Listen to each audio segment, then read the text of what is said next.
simple. If you had a job, would you steal a car? Of course not. And if you had a high-rise condo, a mistress, and a seat on the board, would you run around graffitiing your name all over town and making a nuisance of yourself, spinning on your back and popping and locking and... Not a hope. It's simple. If you don't have a job, starve. Get out of my constituency, by force if necessary, and starve. That is quite simple. Are you really saying that? Of course I am. Vice City is a growing city. Of course there are going to be some growing pains, but what I tell people is this. Gather up your life savings, buy yourself a piece of swamp, drain it, and get rid of the damn wildlife. Then apply for planning permission. Pretty soon you could have your own retirement community or resort destination holiday place. You can start making money out of the boom, the shrub-inspired boom, and enjoy the kind of things sensible people have. Personal bodyguards, massive fences, and a bigger collection of guns than the other guy. It stands to reason. No, no, no, no. Keep them out of here. We do not want any more old folks.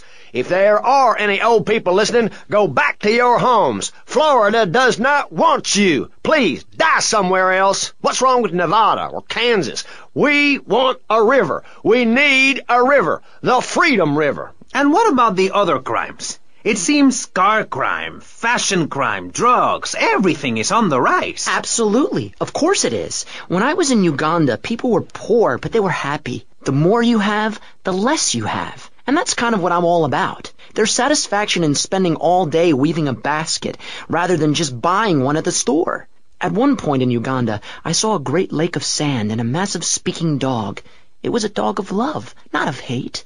It was a spirit journey. What are you talking about? I'm talking about hopes, dreams, the magic of television, especially public television. Puppets can say what men cannot. Yes, but how will that stop people taking baseball bats and pounding the living crap out of each other, as I saw in a Mother's PTA group meeting recently? Baseball is our national sport, our national pastime, joining together as men in order to reward the act of running around in a circle. I will thank you not to take its name in vain, Chavez. I hate that spring training. Who do those guys think they are, coming here and getting in the way, showing us no respect, drinking our orange juice and seducing our women folk? Train in your own home, mister. Our national game down here, my friend, is digging. Digging a big ditch, a ditch of hope, which will flood into a river of freedom. So far, we've dug 17 feet. We're almost free, almost, when we are floating away in the Caribbean Sea, free to run things our way, singing Kumbaya in the sunshine. No school, no tax, free barbecue and pinball for everyone. Sophisticated entertainment. Yes, but what about the little guy? What about the guy who is standing there saying, I like being part of America. I like it a lot. I get public radio. I can hear Maurice Chavez. I own a small one-bedroom home, a business selling flowers to people stuck in traffic, 3 or 4 radios, all turned on to VCPR, a dog, 15 ice cubes. But I don't feel safe.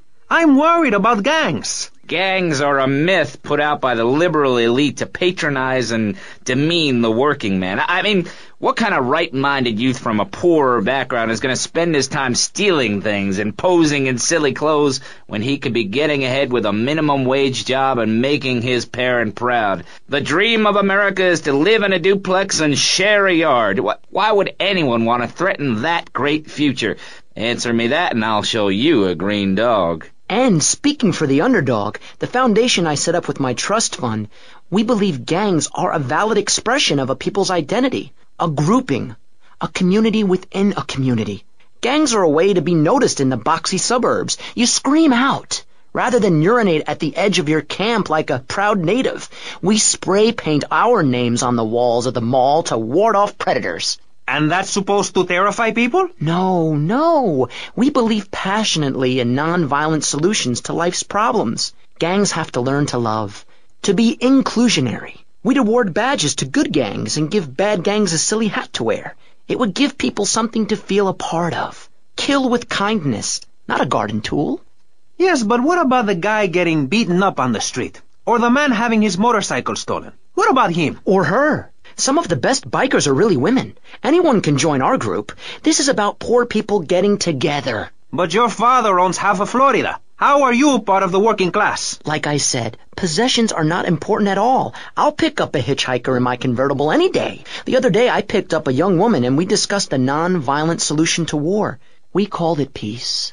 Your father is a great man. He's done more for the arms trade in this state than anyone else, myself included. And you shame him with the socialist, jiggery-pokery hootenanny. America needs hope, not songs that are supposed to send food to the poor. Songs will get you nowhere. This country needs something to aim for, like being rich and laughing at poor people, or being in government and laughing at the electorate. Now, Mr. Shrub, let's not make this personal. I appreciate your attempt to press the point, but we are here to press the issue.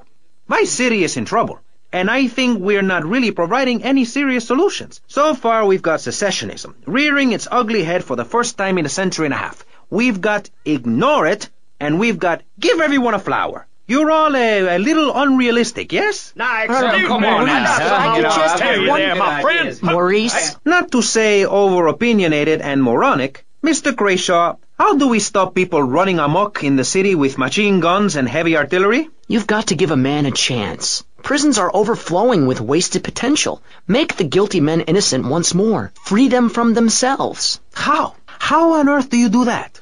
Well, you could let them off. Marvelous. Great. That's a sensible plan. Then they wouldn't be guilty anymore. We've been doing that for years, you idiot. How do you think we'd keep prison costs down? It ain't by magic or cooking the books.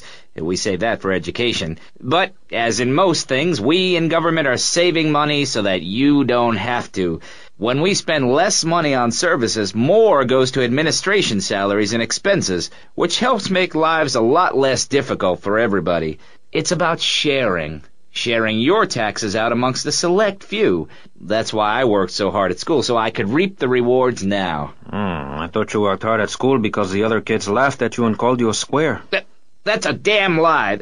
They called me wet fart. They called me the Bat because my voice didn't break until I was 19. So, Mr. Shrub, I take it you don't believe in regulation. I believe in giving people a chance, not tying them down with lots of needless regulations. The fact is, business is run by moral people who won't do anything illegal or try to get rich quickly. But since you got elected, Vice City has been characterized by a government who cut aid to the poor, offer tax breaks to the rich, and pay people to dump toxic waste near schools. Yes, we've made a lot of progress. And up on Capitol Hill, you were instrumental in pushing through a bill allowing the manufacture and sale of giggle cream, a dessert with potential lethal consequences. Not true. Only 23 people have died, and several of them probably deserved it. So, with people being set such a bad example by big business, how are they supposed to respect each other, to act safely in society? And how are they policed by a demoralized and underfunded police force? Well, I'm afraid that's apparently quite a difficult question, but my solution is easy. I'm going to talk for a long time about a subject not in any way related, and pretty soon people will forget all about it. I'll remind people that I have a great haircut, and that under my stewardship, Vice City has had on average 15% better weather than before, while crime rates only go up if you don't turn the graph upside down. Turn it upside down, and they have halved. Halved! Under me, Alex Shrub.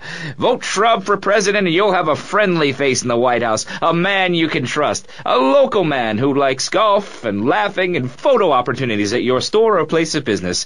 Just send me a letter. I'll send you an automated photocopied response. We call it democracy, and that's where the money goes. Now, just a minute. Don't interrupt. Let me finish. But you're not... And this man won't let me speak. You, Shorty, shut up and let me speak.